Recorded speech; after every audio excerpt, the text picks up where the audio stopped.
আসসালামু আলাইকুম। সো আজকে এই ভিডিওতে আমি আপনাদের সাথে নিয়ে আসছি একটা গুরুত্বপূর্ণ ক্লাস, এবং এই ক্লাসে আমরা কথা বলবো প্রবলেম সলিউশন এসে নিয়ে। তো প্রবলেম সলিউশন এসে আমি বলতে পারি রাইটিং এর এটা খুব গুরুত্বপূর্ণ এসে। এটা মানে এগ্রি ডিসএগ্রির মতো এতটা কমন না, but sometimes most of the student are facing, এবং তারা সামটাইমস অনেক স্টুডেন্ট এরকমও বলতেছে যে তারা প্রবলেম সলিউশন কোয়েকশনটাকে আপনার টু পার্ট কোয়েকশনের সাথে মিক্সিং করে দেয়। তো identification the problem solution essay is very crucial. It may hinder your score in your main exam, so you have to be clear. So প্রথম আমার কথা হচ্ছে আপনার কোয়েকশনটাকে আইডেন্টিফাই করতে হবে। How we could identify the question. So আপনি একদম সিম্পল আপনার কোয়েকশনে দেওয়ার পরে আপনার দ্বিতীয় প্যারাগ্রাফে আপনার একটা প্রবলেম বা একটা সলিউশন লেখা থাকবে।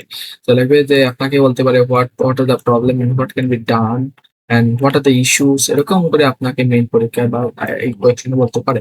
কিওয়ার্ড হচ্ছে প্রবলেম সলিউশন, ঠিক আছে? এইগুলো দেখলেই মনে করবেন যে আপনি প্রবলেম সলিউশন কোয়েকশন পাইছেন।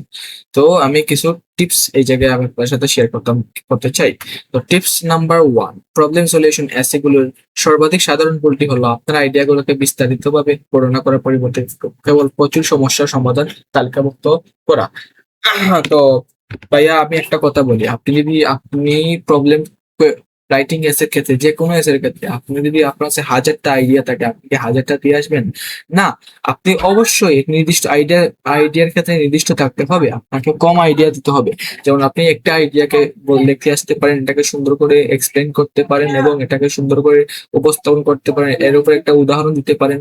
তো এরকম করে আপনি সুন্দর করে অর্গানাইজ ভাবে লিখতে হবে। বাট আপনি কখনোই ভাই পাঁচটা করে দুইটা লেখা যায় সব সময়, ঠিক আছে, দুইটার সমস্যা নাই। বাট আপনি তিনটার উপরে চারটার উপরে কখনো লিখতে পারেন না, কারণ এটা আপনার লজিক্যাল না। আপনার কাছে ভাই এক্সামিনার সুন্দর রাইটিং চায়, আপনার কাছে আইডিয়ার ভান্ডার চায় না।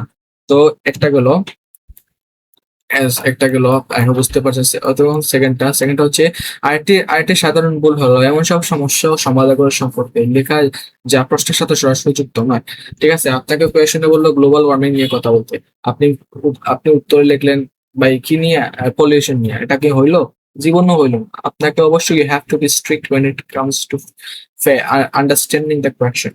তো এটা গেল। তারপর 3 নম্বর টিপসটা হচ্ছে যে অনেকে লেখার আগে পূর্ব চিন্তা ভাবনা না করে হুটহাট করে সমস্যার কথা সুন্দরভাবে উপস্থাপন করেন, কিন্তু তারপরেও এই সমস্যাগুলোর সমাধানগুলো সংযুক্ত করতে ব্যর্থ হন। প্রতিটি সমস্যার সমাধান থাকা উচিত এবং তার সমস্যার সমস্যার সাথে সরাসরি যুক্ত থাকা উচিত। ভাই আপনি যদি বডি 1-এ সুন্দর একটা প্রবলেম লিখবেন, ভালো কথা, আপনি সুন্দর করে লিখে আসলেন, বাট আপনি অনেক ক্ষেত্রে অনেক স্টুডেন্ট তাদের ডিজায়ার স্কোরটা পায় না। কারণ হচ্ছে, মেইন রিজন হচ্ছে ভাই আপনি যে সলিউশনটা দিয়েছেন, প্রবলেমটা দিয়েছেন, এটার সলিউশন আপনি দেন নাই। এটা হচ্ছে সবচেয়ে গুরুত্বপূর্ণ। আপনি প্রবলেম লিখলেন, এটার সলিউশন দিলেন না, আপনার রাইটিং সুন্দর হবে না, ভালো স্কোর পাবেন না। আপনি যদি দুইটা প্রবলেম দেন, আপনার ওই দুইটার উপর ভিত্তি করে বডি 2-তে আপনার দুইটা সলিউশন দিতে হবে। এটাই হচ্ছে নিয়ম। তো গেল number 3, it have to be clear man, and don't give too much idea, because আপনি এক্সামিনার ভাই আবার আপনি গুগল না ভাই, আপনি কাছে আইডিয়ার ভান্ডার চায় না। আমি এগেইন বলতেছি, আপনাকে আইডিয়ার ক্ষেত্রে লিমিটেড আইডিয়া এবং ভালো একটা আইডিয়া নিয়ে এটাকে অর্গানাইজ করতে হবে। That's it. 4 নম্বর টিপস হচ্ছে, অনেক ক্যান্ডিডেট যারা খুব সুন্দর করে প্রবলেম এবং তার সমস্যার সমাধান উল্লেখ করেন এবং উপযুক্ত উদাহরণ দিয়ে থাকেন, কিন্তু তারপরেও তারা ভালো স্কোর অর্জন করতে পারেন না। তার পেছনে কারণ হচ্ছে তাদের উল্লেখিত সমস্যার সমাধানগুলো একদম সাধারণ হয়ে যায়, যা সুনির্দিষ্ট কোনো সমস্যার সমাধানের কথা বলেন না, সরাসরি পরিণত সাথে সম্পর্কিত, যেটা এড়ানো যায়। আমরা নিচে তা দেখবো।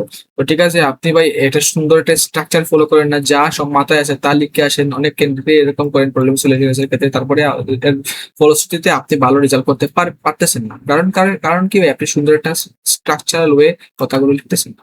তো আমি এই ভিডিওতে সুন্দর একটা কম্প্রিহেন্সিভ ব্যান্ড 9-এর স্ট্রাকচার আপনার সাথে প্রোভাইড করবো। তো আই হোপ আপনার এটা অনেক হেল্পফুল হবে। তো এট দ্য বিগিনিং আপনাকে কি লিখতে হবে? ইন্ট্রোডাকশন লিখতে হবে। তো when it comes to introduction, every people know, এবং এভরি কোয়েশ্চনে আপনাকে প্যারাফ্রেজ করতে হবে, কোয়েশ্চন গুলো প্যারাফ্রেজ করতে হবে। ইয়েস, প্যারাফ্রেজ করতে হবে, এন্ড আই হোপ আপনারা পারবেন। যেমন আমি কোয়েশ্চনে বললো, এই জায়গায় যে বলছে যে global warming is the most biggest threat that human face in 2021 century. এই জায়গায় লিখছে যে ক্লাইমেট চেঞ্জ গ্লোবাল ওয়ার্মিং এর জায়গা আছে climate change is among the principal danger facing people. Principal danger এটা হচ্ছে সবচেয়ে মানে প্রধান ডেঞ্জার মানুষদের এই সেঞ্চুরিতে বুক করতেছে। তো এখানে প্যারাফ্রেজ করতেছে।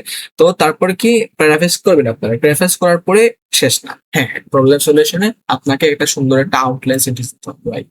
এটা হচ্ছে গুরুত্বপূর্ণ। আউটলাইন সেন্টেন্স দিলে আপনার ইন্ট্রোডাকশনটা আরো কম্প্রিহেন্সিভ এবং সুন্দর দেখাবে। তো এটা ইউজ করলে আপনার সুন্দর একটা ইন্ট্রোডাকশন হবে। এবং আপনার যদি ভাই আপনি যদি সুন্দর একটা ইন্ট্রোডাকশন দিয়ে লেখা প্যারাগ্রাফটা লিখতে পারবেন, আপনার এক্সামিনারকে প্রথমে কনভিন্স করতে পারেন, তাহলে আপনার উপর একটা ভালো একটা গুড ইমপ্রেশন আসে। ফার্স্ট ইমপ্রেশন মিনস ম্যান, আপনি তো বুঝতেছেন কি। তো এটা ইম্পর্টেন্ট। তো আউটলাইন সেন্টেন্সটা কি, আমি আপনাকে একটা আউটলাইন সেন্টেন্স দিব, আপনি ইউ মে ইউজ ইট। তো আউটলাইন সেন্টেন্সটা কি, এই জায়গায় আপনি এই জায়গায় এটা চাইলে সবসময় ইউজ করতে পারেন। এই যে this essay will explore some key issues associated with this trend and come up. এটা হচ্ছে আপনার এই যে কথাগুলা, এটা হচ্ছে আপনার associated with this trend. And পরে যেটা আছে, এন্ড পরে হচ্ছে যে কাম আপ, এই কথাগুলো হচ্ছে সলিউশন আর এগুলো হচ্ছে problem. This essay will explore some key issues associated with trend, এটা লিখবেন এবং এটা এন্ড দেওয়ার পর লিখবেন come up with some feasible solution. এই কথা দুইটা আপনি মেইন এক্সামে বা আপনার রাইটিং এ লিখবে, লেখার পরে আপনার এটা আউটলাইনটা হয়ে যাবে। আই হোপ আপনি এটা একদম সরাসরি আপনি আউটলাইন সেন্টেন্স হিসেবে দিয়ে দিবেন। তো আপনার গেল ইন্ট্রোডাকশন। তো আই হোপ এটা বুঝতে পারছেন আপনারা ইনশাআল্লাহ।